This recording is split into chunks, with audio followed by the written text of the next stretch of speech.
আগড়ায় গেছিলাম, একটু ফল ফ্রুটস কিনলাম। শীতের সময় সিভিক জাতীয় ফল খাওয়া ভালো, সবসময় ফল খাওয়া ভালো, স্বাস্থ্যের জন্য ভালো।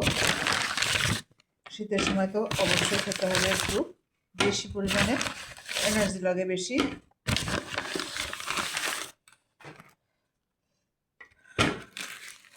কমলা কিনলাম, পেয়ারা কিনলাম।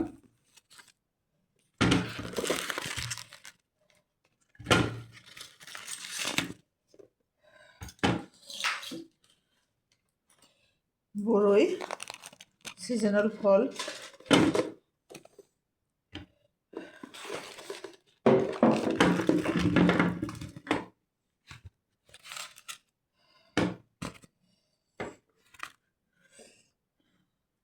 শীত গ্রীষ্ম সবসময় কলাটা খাওয়া দরকার, কলাটা খাই আমরা।